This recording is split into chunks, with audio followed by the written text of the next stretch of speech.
Hi, I'm Wendy Woodhall, for those of you who don't know me.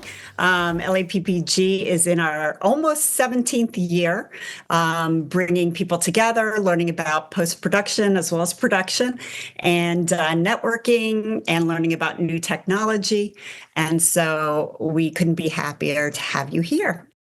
I'm excited to welcome Nick Hayes and Tanner Grimshaw from ZEISS. They're going to be joining us to get us all up to speed on what's going on with CinCraft Scenario. So welcome, guys. Hey, everyone. Hey, everyone. Thanks for joining today. Are you guys at the studio right now? You look like you are. Yeah, joining you live from Sherman Oaks, our ZEISS showroom. Awesome, the showroom. Excellent. Well, thank you guys for being here. I'm going to turn it over to you. Yeah, thanks, Wendy. Hello, everyone. Nick Hayes here, Director of Sales for Cinematography at ZEISS. We are joined by my esteemed colleague, Tanner Grimshaw, Product Specialist for ZEISS. Today, we're going to be talking about CinCraft Scenario and with a special kind of highlight on our post-production tools, specifically Wrangler and Export.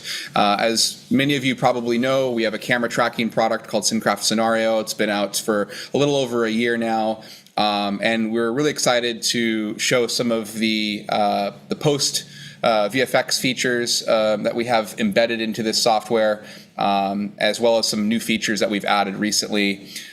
So let's go ahead and get started. First off, I'm going to share a brief presentation. So for those of you who are not familiar with ZEISS CinCraft Scenario, we have a camera tracking product that is designed to track a camera and a lens in just about any environment. It's a very versatile, flexible system that can be used for both virtual production, live camera tracking, as well as traditional visual effects, where we're recording that data and providing it for use in post. So in our previous demonstration or presentation, we focused primarily on the live, the real-time workflow. Being able to being able to stream camera tracking data live into a render engine. Generally, this is used for ICVFX, really any in-camera visual effects practice live on set, or for broadcast purposes. If you're putting up a graphic or an AR object live in camera, we can stream our camera tracking data in just about any major render engine, including Unreal. So we're seeing this common practice, of course, used for live green screen compositing, LED, ICVFX, set extension, and again, AR.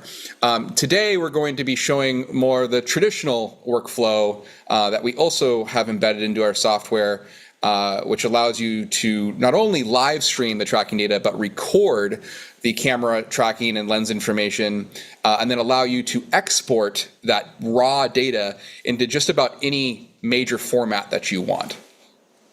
So just a very quick overview of what CinCraft Scenario is, kind of the main features of both the hardware and the software. So once again, CinCraft Scenario is a camera tracking solution made up of both hardware and software. What most of our customers really rely on us for is just how flexible, how fast, and how foolproof we are while in production. Our system is made up of 3 different pieces of hardware. We have a sensor that's tracking either natural features within the environment or reflective markers. That's one of our biggest advantages, is that we do not require any form of marker to track. We can track natural features or static contrast points within the environment. That allows us to be used in just about, again, any environment, whether it be indoors or outdoors. It's an extremely versatile system in that way. But if you are in a studio environment, maybe you already have reflective markers installed, or maybe you're in a challenging lighting environment, whether it be too dark or if there's a lot of lasers or changing conditions. Reflective markers we are able to track reflective markers just like any other tracking system as well. So we really are a hybrid tracking system in that we can track in multiple ways. We also support tracking digital markers or the use of frame remapping by gen locking with an LED volume. So once again, there's a variety of different ways you can use our system to track, in just about any production, whether it be, traditional cinema, episodic, live broadcast, you name it. Secondly, and probably kind of to backtrack on the last time we gave a presentation, relatively early in our release, when the system was launched, we only supported ZEISS lenses. We weren't able to be used with any third-party glass. Well, now we do have that ability to use a system with third-party lenses in really two different ways. You can either take advantage of our lens profile database, which houses over 100 third-party lenses. So that simply means that you do not require a full lens calibration from scratch. If your lens is part of that database, you can simply find your lens, pick the lens that you're using, and do a quick refinement to that particular serial number that you're using to get a very accurate lens calibration. So in a way, we're doing about 95% of the work for you by providing you with this template to be used. Secondly, if for whatever reason your lens is not part of that database, you can do the lens calibration yourself manually. So both of these additions to our software are fairly new. Again, something that we weren't able to present last time. They are now in our software. So that means that our system not only can be used with ZEISS glass, but can be used with third-party lenses as well. Probably the most popular addition to our system, or at least what gets a lot of people's attention, is our software. Just simply how easy it is to use. Our software user interface is browser-based, which means you can open up the software on any browser window, preferably Google Chrome, as long as it's within the network that your server is tied to. So whether you bring up the software on your desktop or a phone or a tablet, you have access to the software just about anywhere on set. It makes it very convenient. We also have a variety of different calibration wizards or setup wizards that we utilize. We have a lot of calibration wizards at our disposal to allow you just fast and simple equipment setup. One other thing that we pride ourselves in is our ability to work with just about any real-time graphics engine, which is very handy for virtual production application. But today, again, we're going to be focusing in on the post side of things. Not just about streaming the data, but recording the data. The reason why I mentioned some of these bits is in order to set up the system, you do need to follow certain steps, regardless of if you're shooting for virtual production or for post VFX. So here is a live view of our Scenario software. We have Scenario running off to the side here. We are streaming camera tracking data into our server and running the software in real time. Just to quickly highlight some of the steps to kind of get started once you have the system up and running. The first step is to set up your equipment, or really to tell the software what camera and what lens or lens configuration you plan to use for a given shoot. It's a very simple setup process. You can do this in pre-production or live on set if you'd like. You'd simply click this Add Camera Configuration button, and you can nickname this anything you want. So Nick's camera. And then here we've added a variety of different camera brands to our database. So today we're using a Alexa LF. So you can click Arri Alexa LF. And then the most important thing is you'll want to choose the correct recording format or sensor size that you're going to be using for that shoot. So you can select any number of recording formats, or if for whatever reason that camera is not in our database, you can enter that information manually. Once you've added your camera, and of course you can add a number of different cameras to your equipment calibration library, from there you're going to add the lenses that you plan to use for that shoot.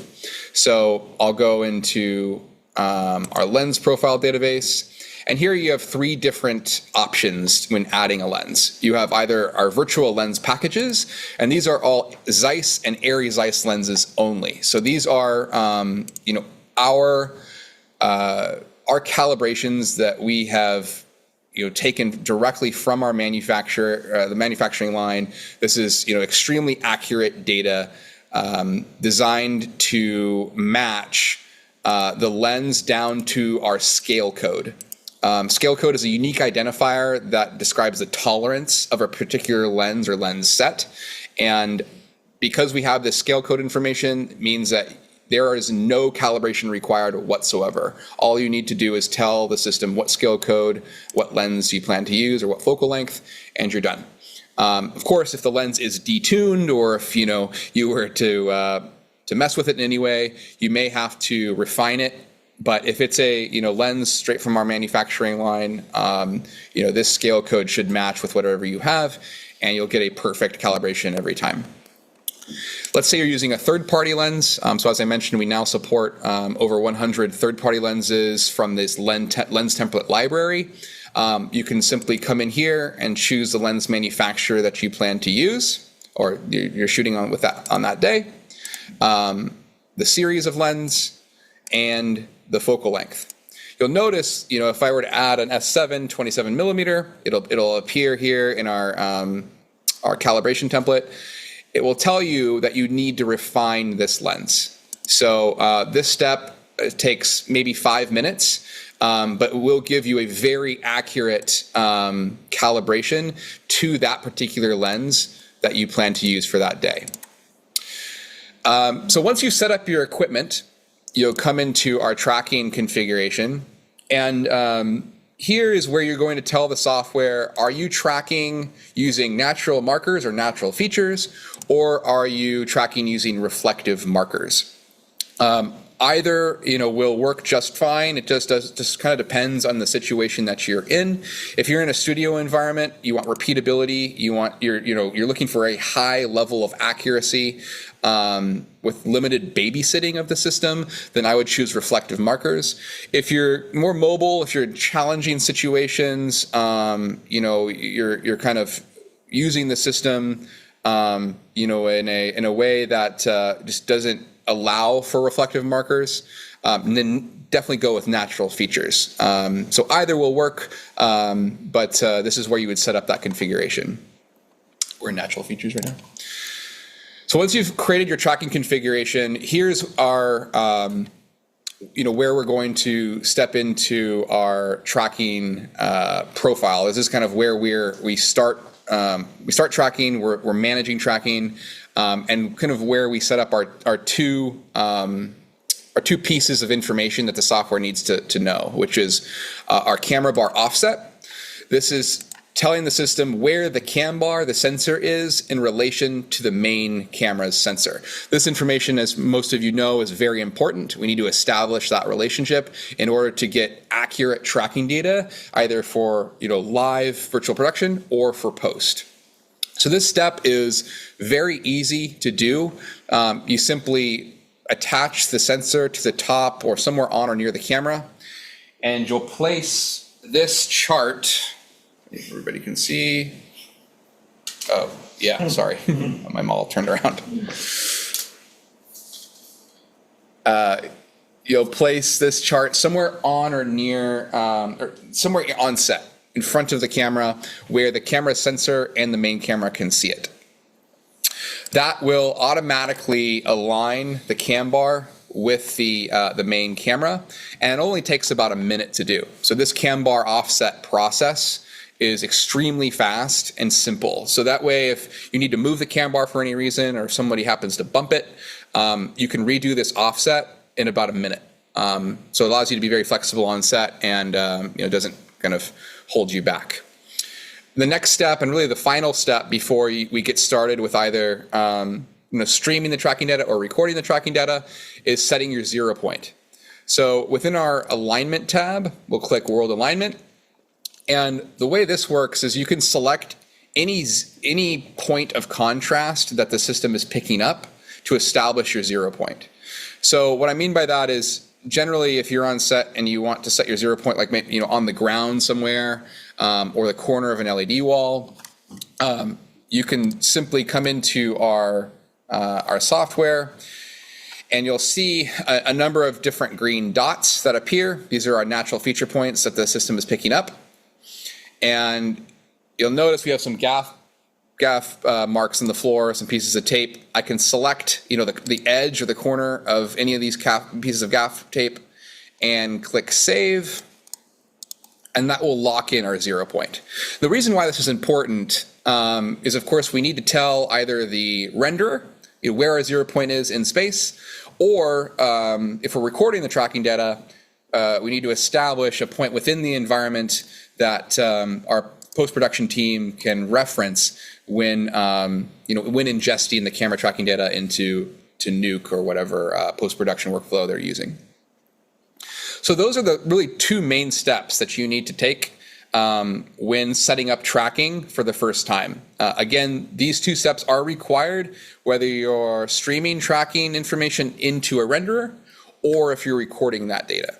So now that we're done with those two steps, we can get into really the meat of this presentation, which is highlighting our recording tool called Wrangler. So you'll see at the top we have this tab, which is called Wrangler. This is our data recorder.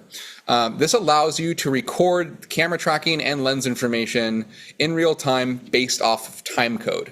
So we have an SDI feed coming into our server that is collecting timecode from the camera and logging every single clip that's coming in as you hit start recording. We also have the ability to ingest clip name and SDI metadata coming from the camera.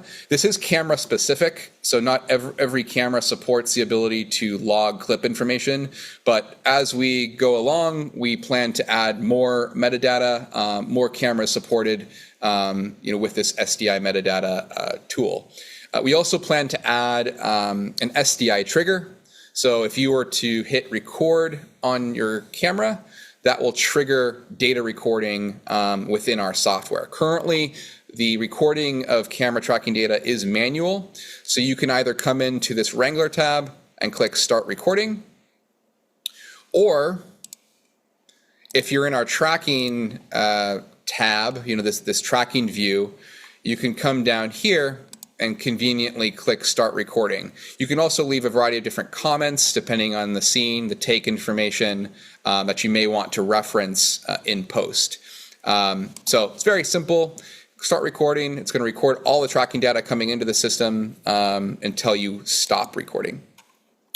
All of that information is stored locally on our server. So our server looks and feels like a Mac Mini or an Intel workstation, relatively small in size. It can be rack mounted or stuck on a tabletop or cart. We just have it on our cart here. You could even attach it to the camera itself if you have enough room, enough mounting points to do so. Generally, we find that the server is best either on a server rack or a tabletop. So all that information, all that data is being recorded to our server. From there, once you're done shooting for the day, let's say you want to now offload that data and pass it along to your post-production supervisor or post house. Within our Wrangler tab, you're going to come over and click Backup Clips. And what that's going to do is it's going to back up all of the data stored on your server to Tanner's going to plug in the USB flash drive right now. So you'd stick like a thumb drive or external hard drive into the back of the server, and you can now back up the data to that hard drive or thumb drive that you've plugged in. Then from there, you'd be able to pass off the raw camera tracking data that you've recorded, as well as any lens information, to your post house or to your post production supervisor. You give them that thumb drive, and remember, this is all raw data. This is not an FBX file. This is .herd information, raw data that can then be exported into just about any format, any kind of primary format that you want. Here's kind of just a quick example of what that folder looks like. When it's recorded. There's your herd file. One also nice thing that we have added fairly recently, just a couple months ago, is the ability to also export the point cloud, the camera tracking, the data cloud that we're recording. So we're not just recording the camera's movements, position, and space, but we're also recording the point cloud that is being logged or tracked, and that can really help for alignment purposes. So that information is then stored kind of alongside the camera tracking and lens information.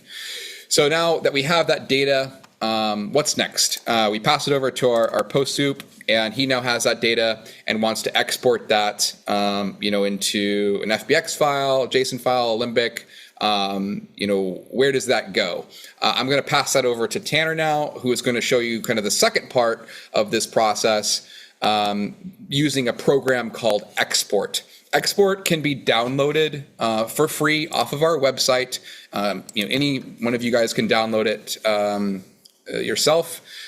Just to be kind of clear, Wrangler, this data recording tool, this is a plugin that is built into our software. So you can only access this data recorder within our software, and it does require a separate license. That information can be found on our website. I can include a link at the end of the presentation if you want to look into that some more, or you can always email me. But Wrangler is built into our software. Export, that is a standalone software that again can be downloaded by anybody. So once again, I'm going to pass it over to Tanner now, who will show you what to do with that data once you've brought it into Export. Thanks, Nick. So just kind of to summarize, so we've got the data that was all recorded locally here. We backed it all up to the thumb drive. So one thing we're also looking at adding is support for uploading that data directly if you're online, being able to upload it to a URL specifically or FTP. So we're looking at that just to have it, instead of just it being locally, if it's online, just to get it more ways backed up.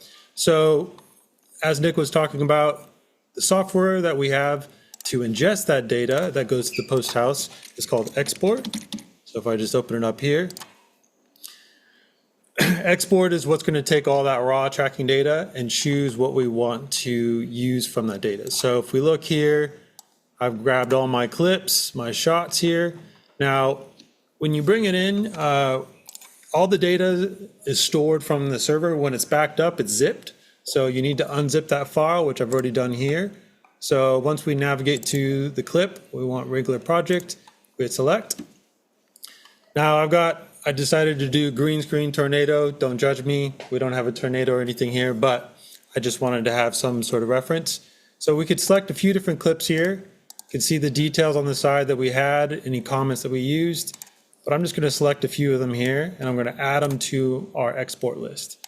So off the bat, you'll see the time code for each one of those clips, the in and out point, but as well as a buffer that's on each end. And there's a 1 minute handle on each one of the records. So as soon as you start record and stop recording, you have a buffer on a minute on each end. So if you were a little bit late to the record or stopped it too early, you have that rest at ease knowing that you've got that buffer, as long as tracking was active and it was live and still going.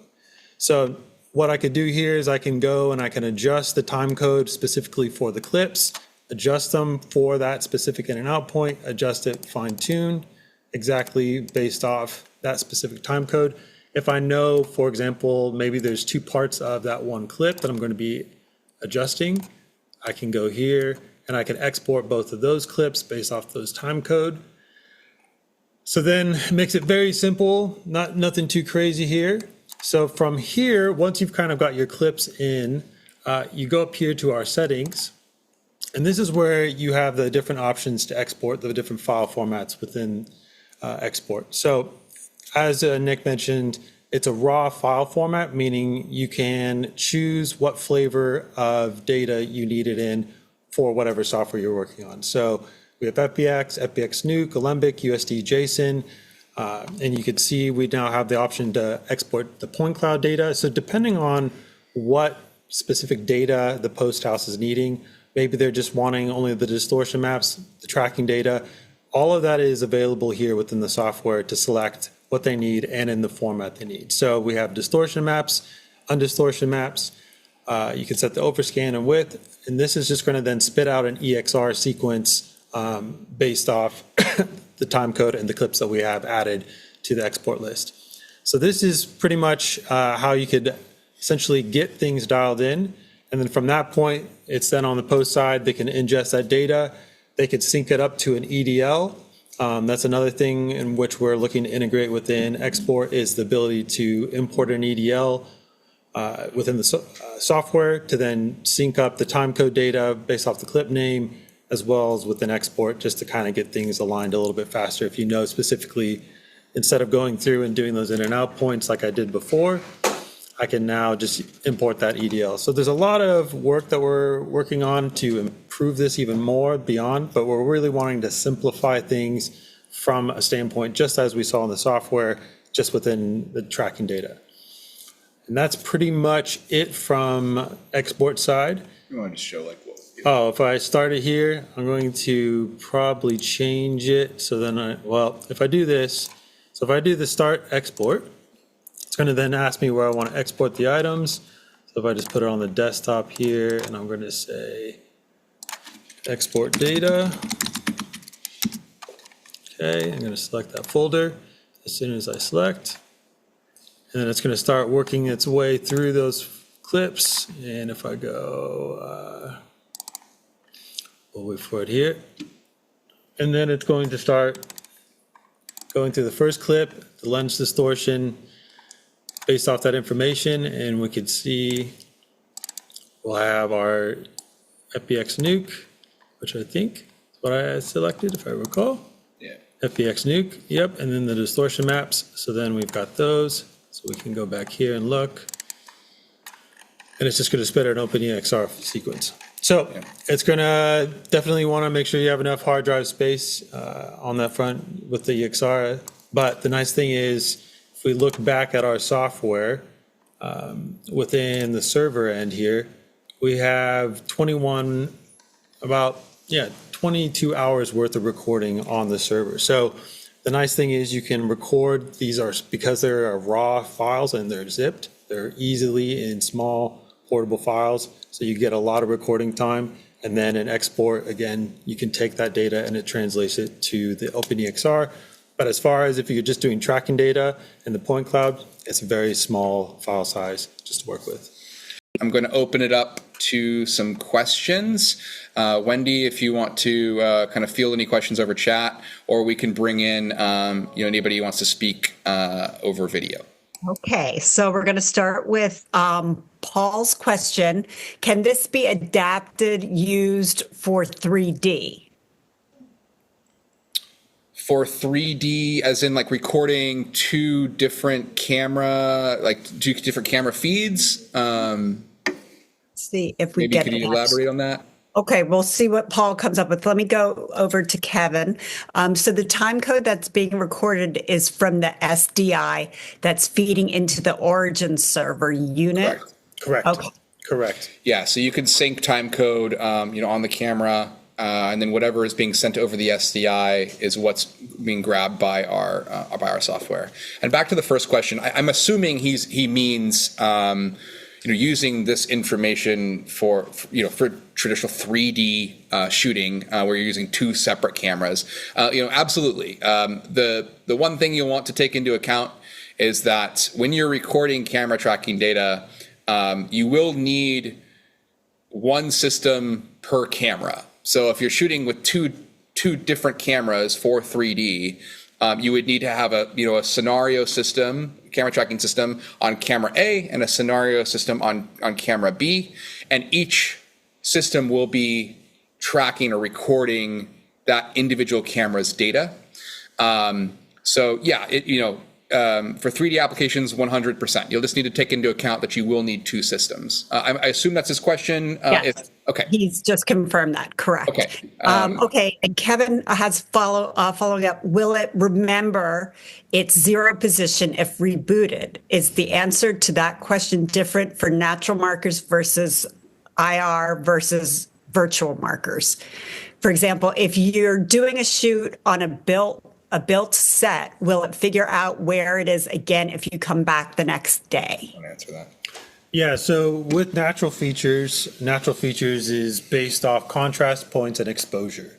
So depending on what items and where it is, it remembers and stores what's called the point cloud. So let's just say you're at the studio, you set up your 0 point, you're using natural features, maybe it was outside. If all those same features are still there and it's generally the same exposure and you go back, it's going to remember that 0 point and recover. You might have seen when we first started, it said start tracking or in recovery, and then all of a sudden it found those points and then it I'm not sure if you saw that, but that essentially is how it reoculates or reorients. But you can easily recover a bit faster with the markers because those are fixed points that aren't changing versus the natural features. What it's looking for is those contrast points and edges. So depending on where it's looking at those points, it might not look like an edge anymore. That's where those reflective markers and circles are a little bit more robust. So typically we say for a studio space that you're coming in and you're doing the same repeat, markers are going to be the clear winner just because it's repetitive and they're not changing. You can use natural features, but depending on what you're using, we find that, okay, LED volume, the house lights are going off, all those points are going to be constantly changing, which isn't going to be good for tracking. So that's where it's just trying to find that balance of, okay, which one is going to give me the best results? Natural features is clearly the fastest, but it's not always the best in, okay, LED volume, lights, strobes, everything that's going to kind of impact those points that you need stable. Reflective markers, again, those are going to be fixed points, and the IR emitters on the camera bar are going to hit those markers, and that'll allow it. So if it's dark, it's hitting that IR light to hit those markers. So it gives you a little bit more flexibility for kind of those out or wild card situations. Yeah, generally when we working with a customer, and we get this question a lot, we generally will recommend just running some tests to see what suits the customer's needs for a given situation. Like if they're day in, day out, same studio environment, the 0 point is in the exact same place every single day. They want repeatability and just no fuss at all. Then reflective markers is probably the best way to go. Now, if you're in that same studio day in and day out, and you're using natural features and none of your kind of environmental conditions change. The lights are in the same spot. If you're tracking like contrast points in the ceiling, right, that are fixed, that those never move, then natural features and reflective markers, there's not going to be much of a difference there. But if you do have the tendency to move things around, and you're kind of constantly changing the environment, then reflective markers may be better if you again want to be in that same place. I will say the nice thing about natural features is you can get just as accurate results as reflective markers extremely fast. The only thing is you'll have to reset your 0 point. So if you're in a situation where you have some time to lay down a piece of gaff tape on the floor, or do some kind of basic alignment, you can use natural features and reset, refresh that tracking cloud very, very fast, within minutes. So again, like the short answer is it does depend on your situation. Everybody's a little bit different. Generally, we do recommend setting up 2 different projects. Like if you are in a studio, set up a natural feature project for Studio A and a reflective marker project for Studio A. See which one you like best. And then jumping on that, Paul is asking if natural feature markers disappear, then reappear through movement, will the software reconnect to such markers? Correct. So it builds within the software. Maybe I don't know if we go back to screen sharing, but essentially it builds these point clouds as we're moving the camera. You got to share it. Yeah, I know. I'm just. Oh, okay. It's pulling it up. So the points it learns are stored, and then what the software shows you is ones that are active. So we can see here all of our points that are active, and then there's some gray ones here. And I'm going to actually go to our perspective view. I'll make this a little bit larger so everyone can see. So we can see here the active points. And I'm going to talk loud, but as we move, we can see some of those points that it learned, as well as maybe some new ones start to reappear. And so it does store those points that it learned in the point cloud, and it references again when you go back to that position. So it's very intelligent in how it picks up those points. As you can see, it's calculating between both the left and right eye of our camera bar sensor. It's picking up about 300 points within the environment. So usually you're always going to have a good amount of points. Where you're going to see poor results is where you point that camera bar and there's no contrast. So you would generally not, we have a green screen over here, you would not have the camera pointed towards that. So that's the thing with the cam bar, is you really just want to point in whichever direction is going to give you the most amount of points, as well as stable points. So that's the nice thing with our system is, hey, maybe you set it up here and camera department says, hey, we need to re-rig it. Traditional tracking systems, that would take hours to kind of readjust and set their 0 point. For us, we would just have to set our offset again, and it would remember that same 0 point, because the camera bar always knows where that 0 point is. So again, a lot of information, but in short, it stores all those points and it will remember those when you go back. So if you're back to that same question, studio, you learn those points, it will remember that point cloud, and likely it will probably recover from those same points as long as nothing really changed. But that's usually how it works. And just to linger on that topic, we do have some settings within our software that allow you to either detect new points. So if Tanner is moving the camera around, you'll start to see the system learn new points and continue learning the environment. But if the environment is constantly changing and maybe you wanted to just lock the point cloud, have whatever points that you've learned and just kind of keep it at those points only, to stabilize tracking, you can turn this button off. So you can no longer detect new points. Another thing that you can do within our cam bar settings is adjust the tracking distance. So this effectively tell the sensor to look at only a certain distance away for new points. So if there's a lot of movement going on within your environment, on set, and you wanted to say, hey, don't look for points kind of 10 feet in front of me, only look for points 20 feet and beyond. You can make those adjustments. And the same goes for, close focus as well. We have a lot of questions about using our system for car process work. What's really nice is that the system can track half a meter away.